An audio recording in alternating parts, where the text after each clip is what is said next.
Hey guys, Avi here, and welcome back to our Python series. In this video, we're going to be learning about the try and except case in Python, as well as how to comment our code. Let's get started. So the first thing we're learning today is the try and except case. Now, the reason why programmers use the try and except case is when you're running a piece of code where you're not sure if the results are going to be there, you're not sure if it's going to function right. Maybe you're calling data from a website, maybe you're calling an API, and you're not sure if that API is going to give you some data. Maybe the API is broken. You want to put all of that code in a try and except case. Word for word, it's very straightforward. If the code in your try part doesn't work, it's going to default back to your except case. So let me go ahead and show you an example of how this works. I'm going to go ahead and say try, and then if name greater than 3. Again, we haven't defined name, so obviously this code is going to give us an error. If name is greater than 3, print hello. Otherwise, I want to say except print there's something wrong with your code, please check again. Okay, so hit enter and we get there's something wrong with your code, please check again. And the reason for this is because when Python was executing the try part of our code, it realized that hey, name is not defined, this code is faulty, so it defaults back to the except case and it prints out the statement. So again guys, try and except, the concept itself is very straightforward. You're having basically an if and else. It's like, if this code works, that's great. Otherwise, if there's something wrong with this code, then go ahead, go to the except case and run that. So that's try and except. Now the second thing in Python is commenting.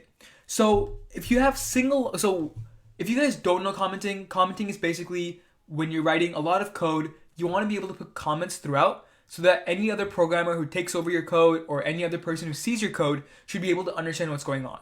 When you make big projects, you'll have a lot of functions, you'll have a lot of various things going on. So that's why it's always good practice to comment your code. So to do single line commenting, where it's just one line that you want to comment, you use Shift3 or the hash symbol. So this, and then you can go in and type whatever. This is a comment, and that is a comment in Python, okay? Now, you don't really use comments in console per se, but when you're writing code in files, for example, our hello world.py file over here, if I do something like this is a comment, that's perfectly fine. That's what we want to do. This is how you put comments in your files. The second way to do comments in Python, multiple lines, is using 3 quotation marks. For example, what I can do is I can say 3 quotation marks, and then I can say this is a comment, it's multiple lines, this is great, okay? So Python is taking all of these lines as a comment, each one as just one giant comment, and then I can go in and close my comment, putting 3 quotation marks. If I hit enter, I get, this is a comment, it's multiple lines, this is great. While this output won't normally be there in a file, it's basically showing you how you can do comments in Python. I'll go ahead and do it here again. So you have 3 quotation marks, and then this is a comment. It continues. Hello. Okay.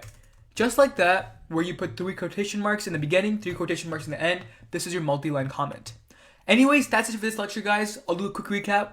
Quite short. We had the try and except case where you try something out. If your code works, that's great. If there's a bug, if there's an error, then it goes to the except case and it runs the except case. Second of all, commenting. With commenting in Python, you use a hash sign or Shift3 for single line comments. And then for multiple line comments, you use 3 quotation marks, write your code or write your comment, and then 3 quotation marks to end it. Anyways, hopefully all of this made sense to you guys. Don't forget to like, share, and subscribe, and I'll see you in the next video.